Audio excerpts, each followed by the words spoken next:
projeção da voz.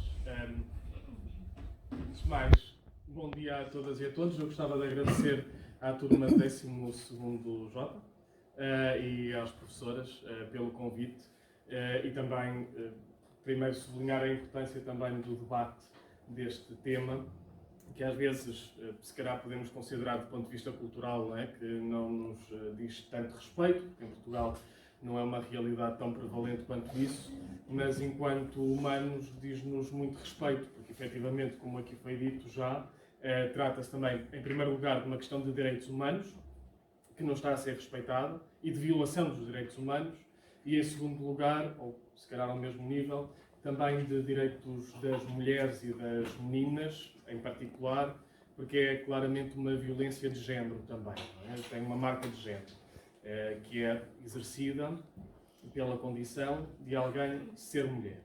E é exercida em condições e em culturas e em crenças que estão muito alicerçadas em preconceito machista para com as mulheres ou contra as mulheres, e se calhar ia começar por aí. O que é a mutilação genital feminina? Nós podemos certamente classificá-la de muitas formas, mas é claramente uma forma de violência e de tortura a meninas, crianças, adolescentes, mulheres jovens em alguns casos. E podemos perguntar porquê é que acontece. Enfim, se calhar não vamos ao pormenor do que é a MGF ou quais são os tipos, já os conhecerão certamente, não é? Por isso é que se chama mutilação genital feminina, porque é mesmo isso, é a mutilação do órgão sexual. Ela está dividida em 4 tipos. A primeira é quando se mutila, o tipo 1 é a mutilação do clitóris, o tipo 2 é a mutilação do clitóris e dos lábios, o tipo 3 é uma prática que é menos recorrente, mas que acontece também, que é o estreitamento do canal vaginal através da aposição dos lábios que são cortados de forma a que se provoque dor durante o ato sexual. O tipo 4 é mais indiferenciado e pode ter a ver com muitas coisas, com mutilação de outras partes do órgão sexual, pode ter a ver, por exemplo, com outras técnicas de mutilação que passam às vezes por queimar, raspar, etc. Pronto. Passando a parte mais mórbida do assunto, que é sobre os tipos, eu creio que é interessante também nós discutirmos o porquê. Ela existe, continua a existir, muito em alguns países do Médio Oriente e alguns países do continente africano.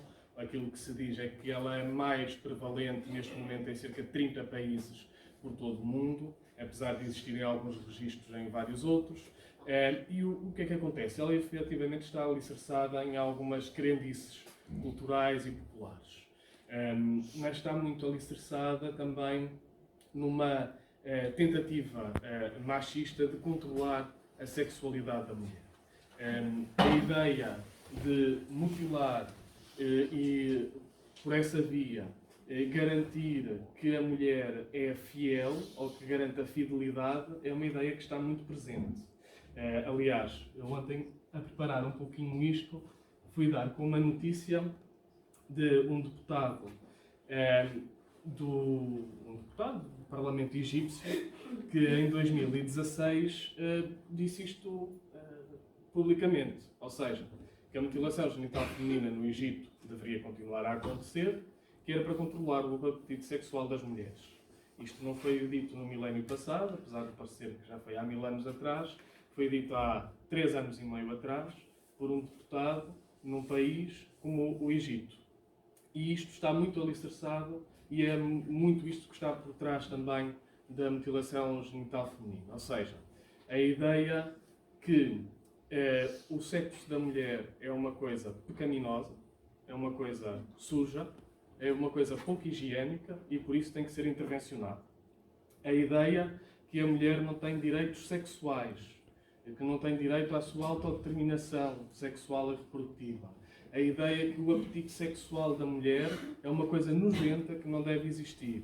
A ideia que apenas o homem pode ter apetite sexual e, por isso, o homem que não é mutilado, pode obviamente usufruir da sua vontade sexual, mas a mulher não, tem que ser castigada se tiver apetite sexual. Mas a atividade sexual da mulher é para reprodução, não é para prazer.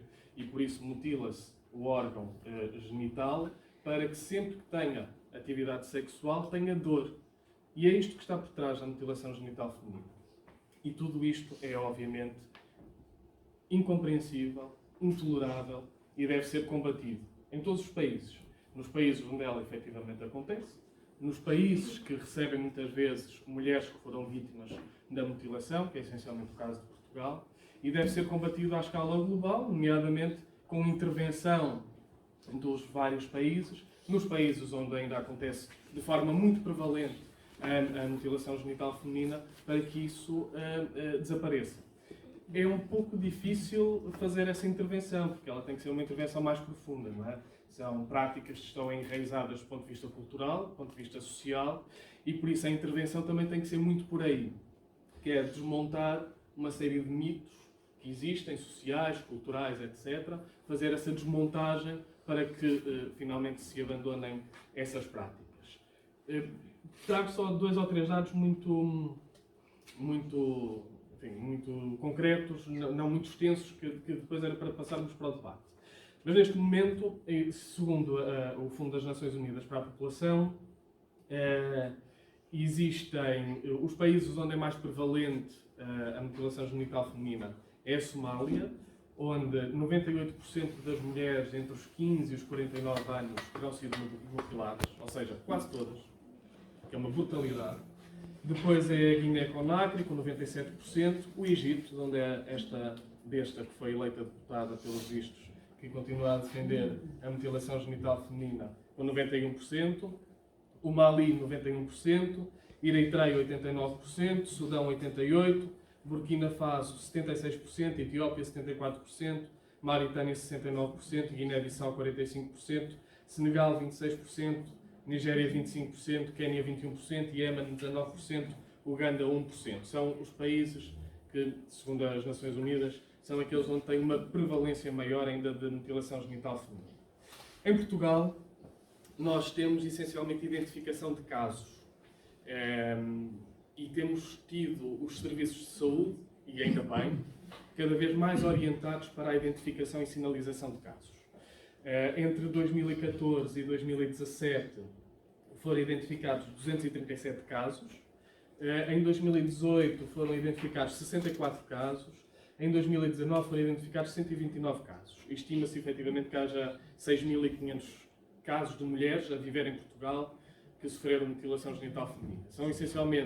Serão essencialmente, porque é uma estimativa, mulheres migrantes que vieram destes países ou que são descendentes de pessoas que vieram destes países onde a mutilação genital feminina ainda é uma prática enraizada.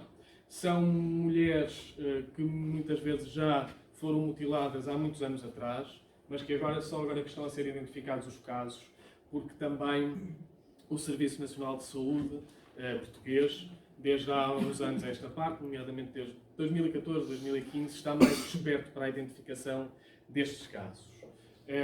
A identificação não é sempre fácil, é lenta, como se está a ver, não é?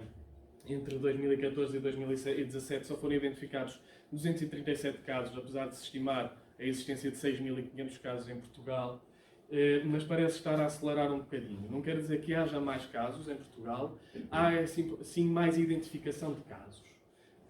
E isso é positivo. O que é que às vezes, quais são as barreiras que às vezes existem nos serviços de saúde para a identificação dos casos? Primeiro, o profissional de saúde às vezes não está desperto para isso, e neste momento existem orientações muito precisas da Direção-Geral de Saúde a dizer o que é que um profissional de saúde tem que fazer, sempre com cuidado para com o relativismo cultural, não é? Da pessoa que tem à frente, mas neste momento existem orientações precisas para identificar, e também depois há o caso do utente, ou seja, nós estamos a falar de pessoas que, do ponto de vista cultural, foram ensinadas e cresceram com esta lógica, que aquilo é um ato que tem que ser feito, é um ato a que têm que ser submetidas, e muitas não questionam isso, porque é algo que sempre existiu na sua cultura. É um ato que é necessário para a purificação do corpo da mulher. Não estou a dizer que estou a concordar com isto, estou só a tentar pôr-me do lado de quem sofreu e de quem, mesmo tendo sofrido a mutilação, a naturalizou. Portanto, são pessoas que viveram sempre com com estas diretrizes culturais e que mesmo hoje, já passado vários anos da sua mutilação, ainda continuam a achar que aquilo é algo não natural, e acresce a isto o facto de continuarem a achar que a sexualidade da mulher é algo sujo, porco e que não deve ser evidenciado. E por isso é muito difícil às vezes que estas próprias pessoas, indo a um serviço de saúde por outra razão qualquer, digam que foram de alguma forma mutiladas. Qual é a importância da identificação por parte dos serviços de saúde? Primeiro, também sabermos a realidade e a prevalência em Portugal. Segundo, é porque quem é mutilada, como estas meninas e mulheres são, geralmente vão ter problemas para toda a vida. E problemas de várias ordens. Problemas psicológicos, problemas sexuais e reprodutivos, são evidentes, porque sentirão sempre dor quando tiverem relações sexuais. Não lhes será aprazível nem apetecível o relacionamento sexual. Terão sempre muitos problemas e riscos aumentados com a gravidez e com o parto, e por isso é importante identificar até para poder prevenir esses riscos. E depois existem problemas variados, desde a irregularidade da menstruação, desde infecções várias, principalmente urinárias, desde hemorragias, etc., distúrbios hormonais, etc. E por isso é importante também que os serviços de saúde possam identificar o mais rapidamente possível para fazer este acompanhamento e mitigar, de alguma forma, aquilo que são as consequências físicas e psicológicas da mutilação genital feminina.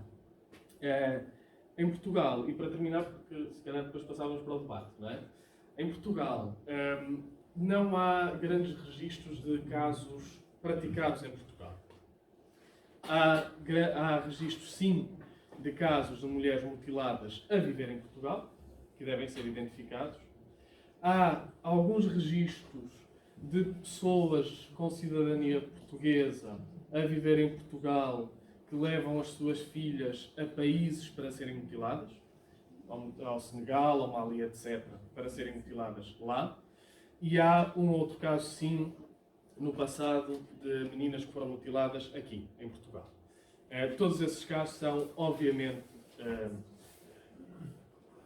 são de terror absoluto e devem ser, obviamente, combatidos. Não há nenhum tipo de justificação cultural, de relativismo cultural, que possa ser trazido para cima da mesa para justificar isto. Volto ao início. Estamos a falar de violações claras dos direitos humanos. Estamos a falar de pessoas que são submetidas a violência extrema, a tortura. E isso não é justificável em nenhum país do mundo, por nenhuma razão cultural. Estamos a falar de uma violência que tem uma clara marca de género, que é uma violência infligida contra as mulheres, e contra a condição de ser mulher e contra a sexualidade da mulher.